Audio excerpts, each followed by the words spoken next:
María Valtorta, Cuadernos del 43, 29 de noviembre. Daniel 9, del 20 al 27. Dice Jesús: siempre, desde el comienzo de la oración, la gracia del Señor desciende sobre vosotros. Hablo de la oración santa, no de la santa petición de cosas inútiles o reprobadas por Dios y por la recta moral.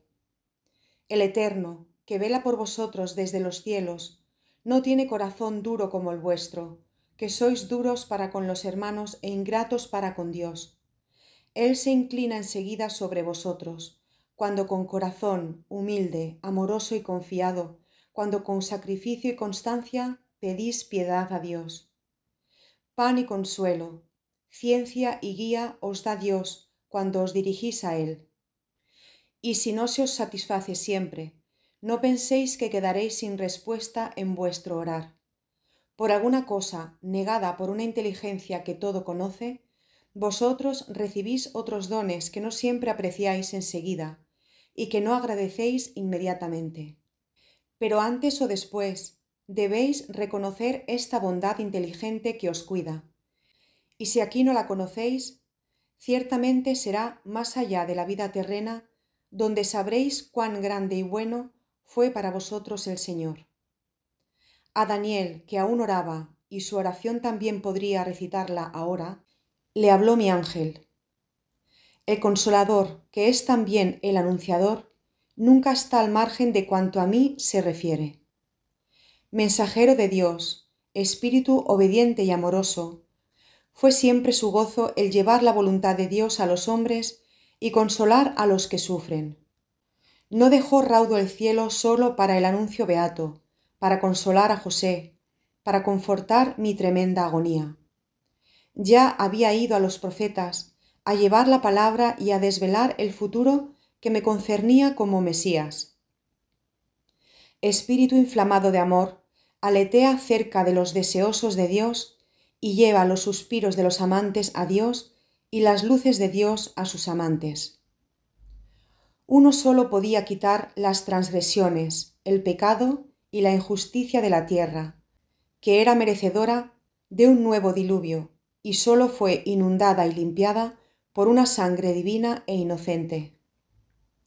Yo, verdadero Dios hecho carne para vosotros. Corrupción, pecado, injusticia y guerra entre los hombres y Dios habrían finalizado cuando, si bien no por la unción real, sino por unción fúnebre, hubiera sido ungido el Santo de los Santos, el inocente matado por amor hacia los hombres.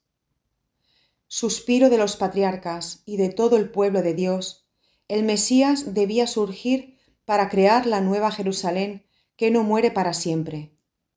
La Iglesia que vive y vivirá hasta el fin de los siglos, y que continuará viviendo en sus santos tras el día de esta tierra. Y a Daniel se le da a conocer el número de los días que separaban a los vivientes del tiempo del Señor y las consecuencias de la iniquidad del pueblo que responde al prodigio de Dios con una condenación. La condenación de Cristo señala la condenación del pueblo. Un delito atrae siempre un castigo.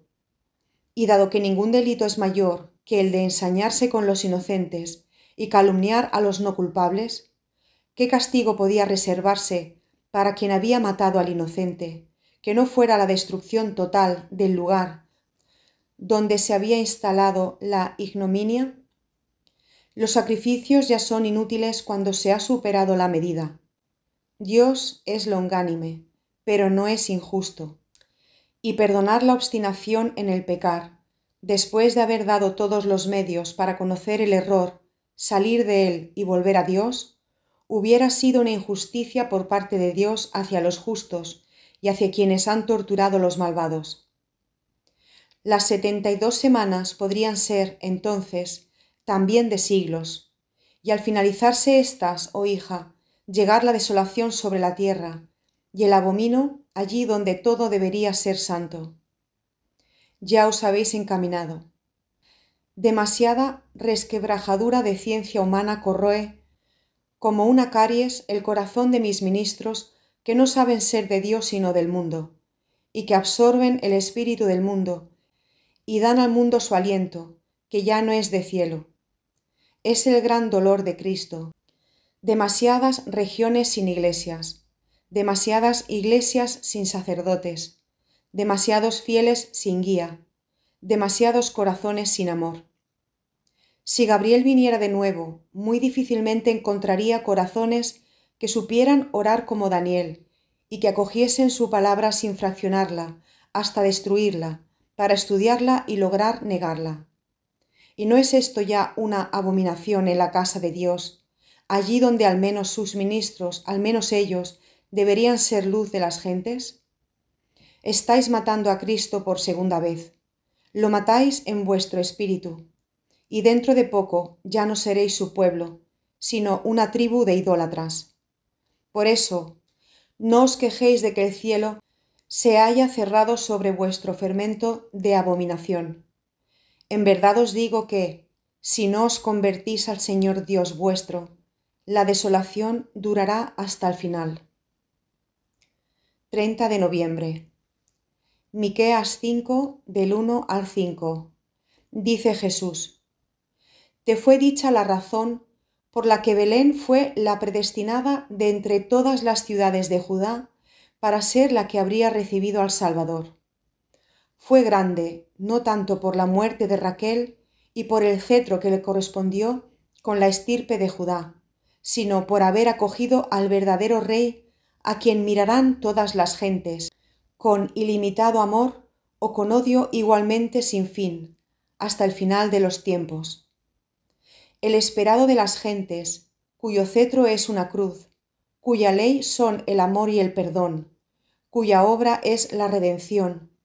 Allí donde Raquel había muerto, dando a luz al hijo de su dolor, y dando a Jacob, el hijo tan querido, como su mano derecha para un hombre, debía venir a la luz de aquella, mucho mayor que Raquel en los méritos y en el dolor, que fue hecha madre no por obra carnal, sino por obra del Espíritu Santo, y dio a luz a su unigénito por voluntad del Eterno y contra su pensamiento humano. A la Virgen, que no pensaba conocer nunca la maternidad, se le dio el Hijo. El pan de la obediencia fue partido por María, antes de que fuera partido por Jesús, quien, como el Padre, no fuerza a los suyos para que le obedezcan, sino que les pide adhesión de amor para darse a ellos. María, pues, dio a luz al Mesías, el dueño del mundo, que permanecerá en su tierra, Palestina, hasta que la tierra culpable no lo arroje fuera de su seno, tiñendo sus vestiduras no ya con la sangre de la uva, sino con la sangre divina. Después, el Hijo del Hombre volverá a subir al cielo, saliendo del sepulcro como una piedra lanzada con un arco. Pero ay de aquel lugar que lo haya rechazado, y ay de aquellos corazones homicidas. Serán desolados y pasarán a la historia, a lo largo de los siglos, con nombre de deicidio, por todas las desolaciones infligidas al Santo. Generado como Hijo de Dios desde los días de la eternidad, generado como Hijo del Hombre desde el tiempo marcado por Dios, Él dominará no con vestidura y corona de dominio humano. Y aunque no ha reinado en la tierra de Judá, y aunque la tierra de Judá lo trató como un malhechor, su reino, yo os lo juro, vendrá también sobre ella. A su derecha reuniré a todas las estirpes, porque a todas ha redimido mi Hijo, escogiendo de ellas a quienes tienen en sí sed de verdad. Rey cuyo reino no tendrá fin, dominará sobre la eternidad y sobre todo cuanto existe, que yo lo he puesto como escabel a sus pies atravesados con su fuerza de amor.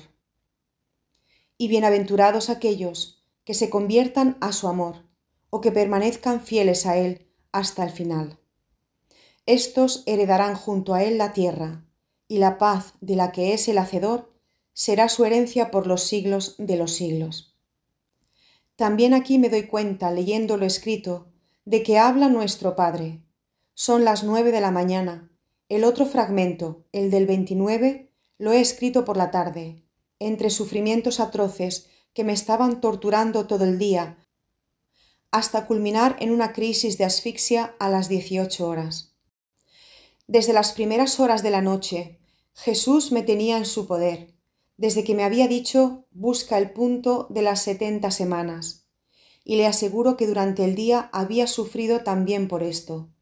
Estaba como absorta, y no veía el momento de que se hiciera de noche, porque sentía que Jesús me esperaba a aquella hora para hablar. Pero estaba tan cansada que le confieso, como en confesión, que he escrito solo por la fuerza que Jesús me daba palabra por palabra. Dormía de pie, se me cerraban los ojos. Apenas hube terminado, cerré el cuaderno sin ocuparme de más, y solo esta mañana he entendido el sentido de cuanto había escrito mecánicamente. Buen Jesús, qué secretaria atontada debo haber sido, pero si él está contento. Pero fíjese también usted, no hay tachadura ni omisión de palabras, excepto una en la segunda y una en la tercera página y en la cuarta. Signo de que, si todo estaba extenuado hasta el espíritu, al punto de no gozar de las palabras de Jesús, su fuerza guiaba mi mano. 1 de diciembre. Dice María: Desde que he llevado en mí al Hijo, he visto las cosas con otros ojos. En el aire que me rodeaba, en el sol que me calentaba, en el rayo de luna que descendía a mi habitación para hacerme compañía, en mis meditaciones nocturnas, en el brillar de las estrellas, en las flores del pequeño huerto o de los campos de Nazaret, en el agua que cantaba en la fuente construida por José para evitarme la fatiga física y moral de salir de mi soledad casi habitual, en los pequeños corderillos con voz de niño, yo veía a mi Señor, al Padre de mi Hijo, al Esposo de mi espíritu virginal. Sobre todo veía a mi niño, para quien todo ha sido hecho. Sus ojos estaban abiertos en mí, y yo veía con los ojos de mi Dios, que era mi criatura. Las virtudes aumentaban su potencia en mí, como el flujo de una marea que está subiendo, y cuanto más crecía mi criatura, tanto más penetraba a su madre su perfección infinita, como si la potencia de sus santas carnes, que habría exhalado posteriormente durante los 3 años de su ministerio, fluyese con rayos de éter para renovarme completamente. Oh hija, Dios en su bondad ha hecho que se me saludase llena de gracia, pero la plenitud estuvo en mí cuando fui una con mi Hijo.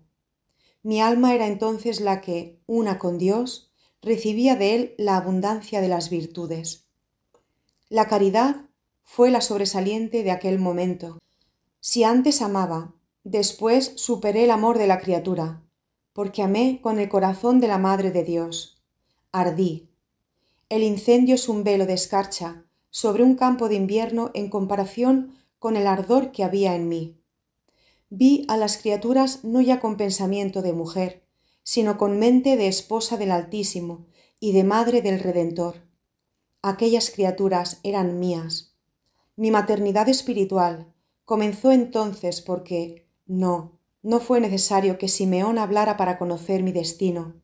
Yo lo sabía porque poseía en mí a la sabiduría. Ésta se hacía carne en mí, y sus palabras corrían como sangre por mi ser, y afluían al corazón, donde yo las custodiaba. La futura vida de mi hijo no tuvo secretos para su madre que lo llevaba. Y si eso era una tortura, porque era mujer, también era bienaventuranza similar a la de mi criatura, porque hacer la voluntad de Dios y redimir para que los que están separados de Dios puedan volver a unirse a Él y obtener la anulación de la culpa y el aumento de la gloria del Padre, es lo que hace la felicidad de los verdaderos hijos de Dios. Los orígenes de esta estirpe somos mi dulce Jesús y yo, su madre, por bondad del Padre. Cuando se ama realmente, no se vive para sí, sino para los demás. Cuando se posee a Dios, se ama perfectamente, y cualquier otra perfección viene tras la caridad. También se perfeccionan los sentidos humanos, por lo que todo cuanto está a nuestro alrededor adquiere luz, voz, color distinto y, sobre todo, lleva un signo que sólo ven los poseedores de Dios, el suyo, santo e inefable. Y no es necesario pronunciar palabras para orar, porque basta con que nuestro ojo se pose sobre las cosas creadas para que nuestro corazón se alce en la oración más elevada que es la fusión con el Creador. Cantemos entonces el Magnificat por todas las cosas que el Señor ha hecho por nosotros, porque, María, cuando nos damos a Dios, Dios nos hace reinas y nos reserva su dominio. Por lo que hasta la más humilde puede decir: mi alma engrandece a su Señor, que ha mirado a su sierva, por quien ha hecho maravillas, y de ahora en adelante mi nombre es bienaventurada. 2 de diciembre. Ageo 1 y 2. Dice Jesús: siempre, cuando el hombre se ha separado de Dios y de lo sobrenatural para dedicarse a su yo y a las cosas naturales, ha disminuido para sí mismo la felicidad de poseer también lo natural. El tiempo que muere es el gozo sobrenatural, esa seguridad y esa paz que nos hace fuertes en las vicisitudes de la vida, porque el hombre no se siente solo, aunque esté en un desierto, aunque sobreviva en un país destruido, porque siente sobre sí y a su alrededor el amor de un padre y la presencia de fuerzas inmateriales, pero sensibles para sus sentidos espirituales. Bienaventurados quienes están en este gozo, esos poseen las riquezas eternas. El segundo que perece es el bienestar natural. No miréis con ojos de envidia a quien, aunque viviente en oprobio a Dios, os parezca que tenga un plato lleno. No sabéis cuáles y cuántas otras cosas falten en su casa, ni cuánto le durará lleno ese plato. En todo caso, sabed que, cuanto más crece el bienestar actual, para el rebelde ante Dios, tanto más aumenta el rigor de su más allá.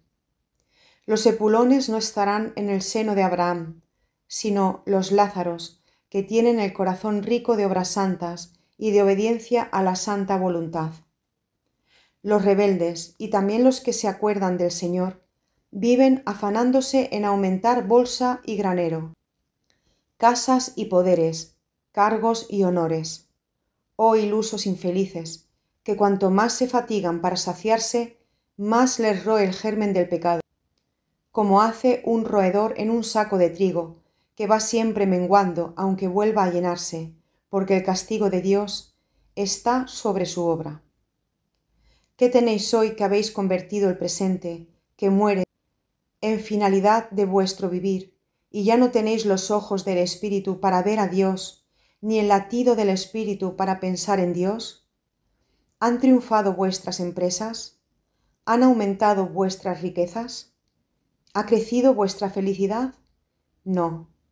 Estas, como la llamarada de un enil, han tenido un rápido flamear que sedujo a los simples, no de espíritu, pero que duró lo que dura un fuego de paja y pereció dejando un poco de ceniza que el viento dispersaba y volvía amarga para el paladar y hostil a la vista.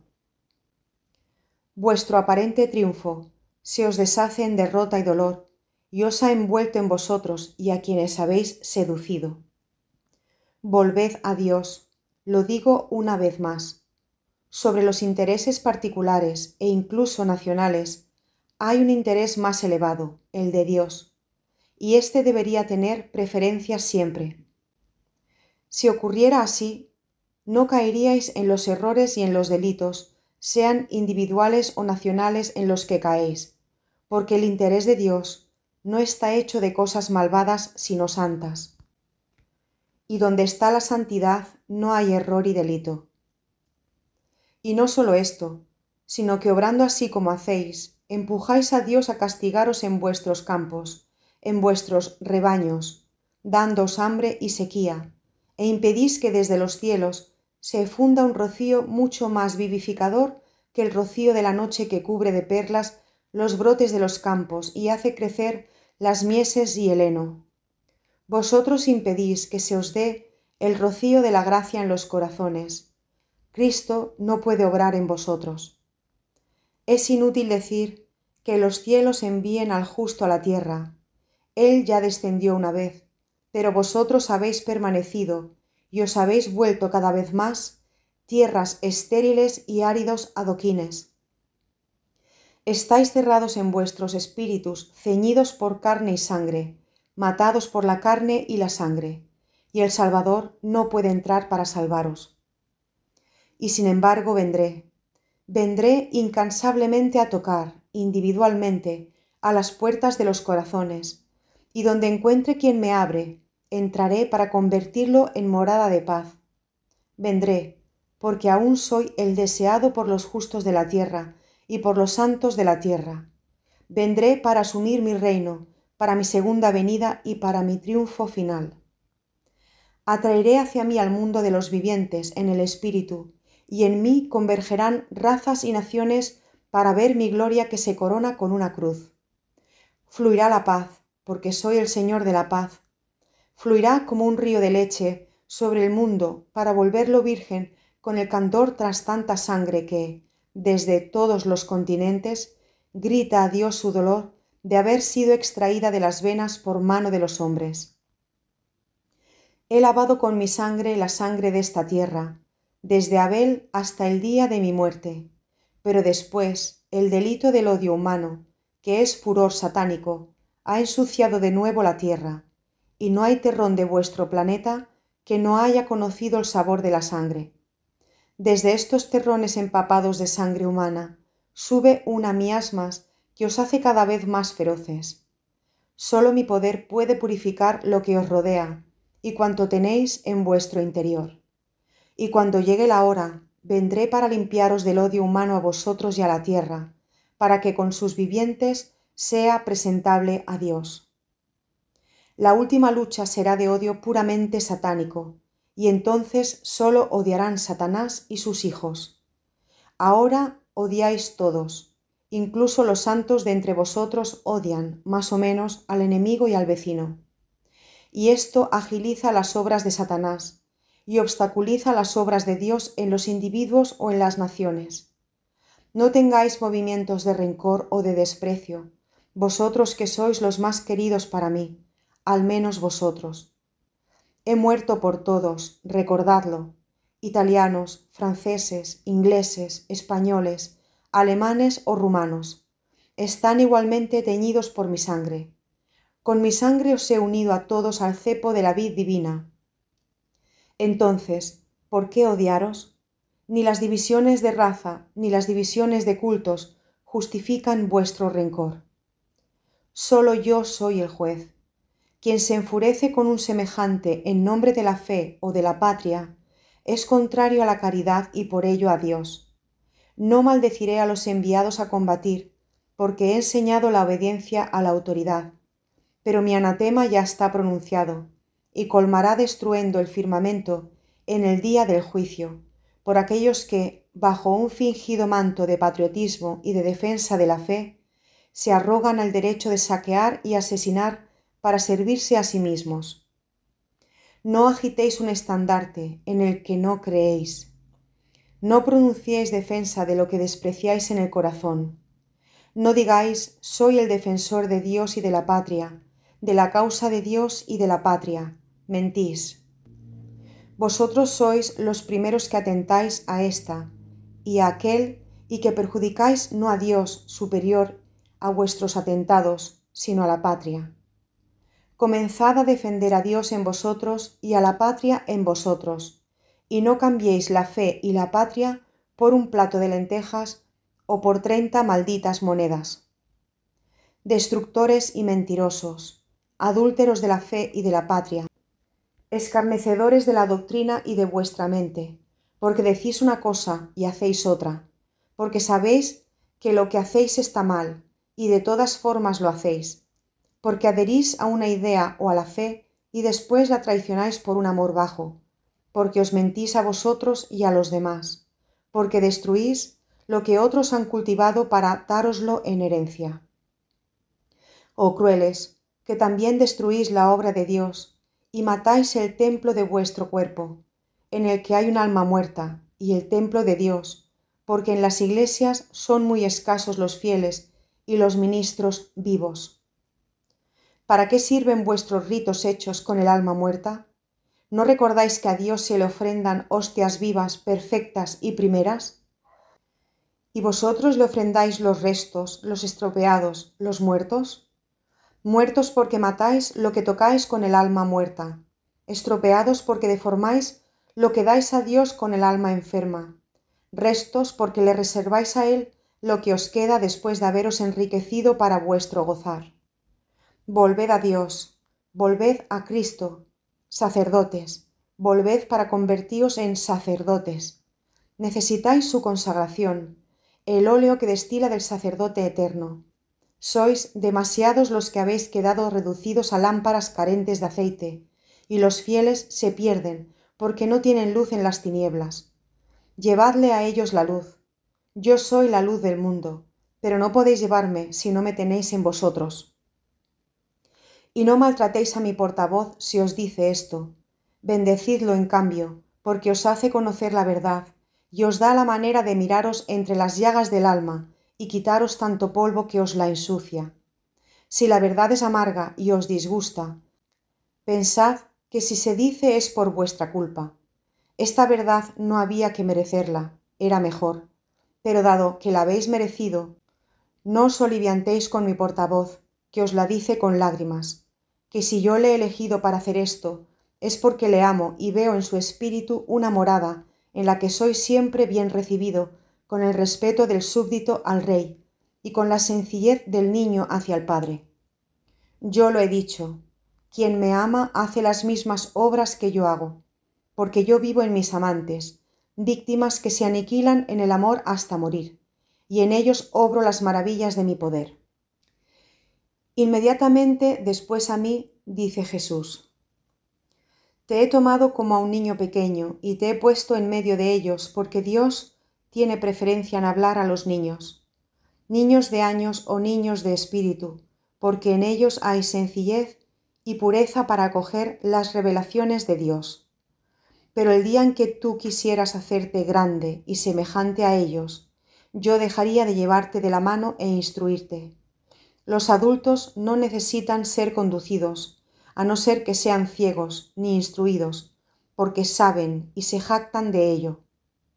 ¿Qué saben? Dice el predilecto que amo, y que te ama como tú le amas, su pequeña hermana, que si se escribieran todos los prodigios realizados por Cristo, la tierra no bastaría para contener los volúmenes. Si es grande la hipérbole, no es menos cierto que si, desde que vine al mundo hasta ahora, y desde ahora hasta el fin del mundo, se tuvieran que escribir los prodigios que realizo, los libros serían tan numerosos como las estrellas en el cielo. Y también es cierto que lo que saben quienes creen saberlo todo es un puño de arena comparado con la arena de la orilla. Las luces de Dios no están agotadas y son inagotables, y no hay ni una inútil o inexacta. Por eso quienes saben son semianalfabetos, de los que no puedo ser maestro, porque en su necia soberbia creen que no necesitan un maestro y se permiten juzgar la obra de Dios que toma a un niño para instruir a los sabios.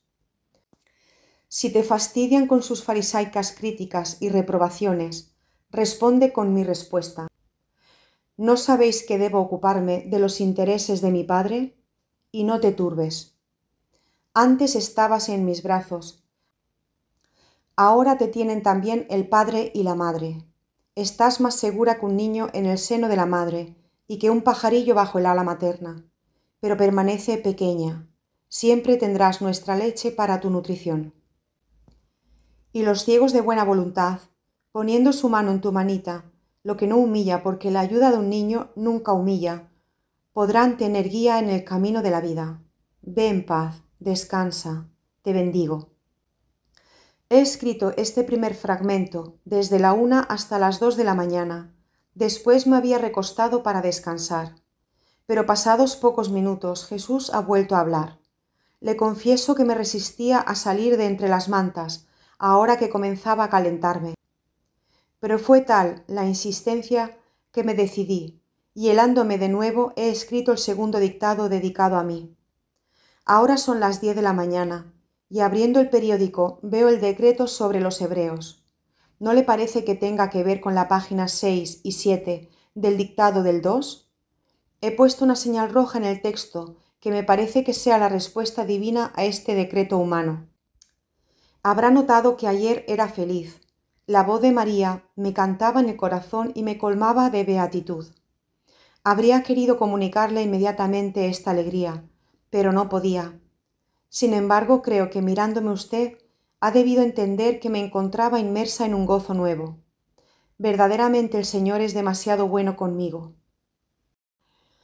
Dice María: no debes entristecerte demasiado pensando en cuando me amabas poco. No eras la única, pero yo soy la madre y entiendo y perdono. Son las lagunas de los que aún son imperfectos. No les amo menos aunque sea poco amada. Me basta con que al menos améis a mi hijo, y tú le amabas mucho cuando todavía me amabas poco. En mi vida de Madre de Dios, te hago observar un hecho que pasa desapercibido para muchos y que también es un índice seguro de las futuras relaciones de los redimidos de mi Jesús conmigo. Cuando los pastores vinieron a la gruta, solo tuvieron ojos y expresiones de amor para mi niño. José y yo éramos figuras secundarias para ellos. Depusieron sus dones y sus ternuras a los pies del humilde lecho donde él dormía, cuando no lo hacía sobre mi seno. Ni tampoco yo me lamentaba de que no se me alabara como a la planta que había dado al mundo la flor del cielo.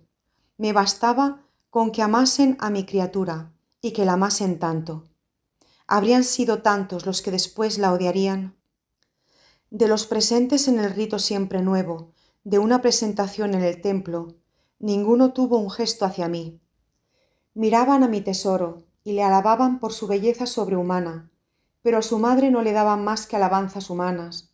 Solo los santos reconocieron lo que era, e Isabel, Simeón y Ana vieron en mí a la Madre del Salvador, dándome con ese reconocimiento la alabanza más sublime. Los primeros eran buenos, estos tres santos. El Espíritu Santo obra en el corazón de los redimidos y les da luces de conocimiento sobrenatural. El Espíritu Santo ilumina el corazón de los santos para hacerles verme. Verme en la luz de Dios quiere decir amarme en verdad. Mi Hijo Santísimo obra por su parte para atraeros a su amor. Yo os amo y espero orando por vosotros. Soy la Virgen de la espera. Desde la más tierna edad he esperado al esperado de las gentes. Soy la corredentora que espera la hora de morir al pie de la cruz para daros la vida. Soy la madre que espera vuestro verdadero amor, no el culto superficial que se limita a muchas palabras.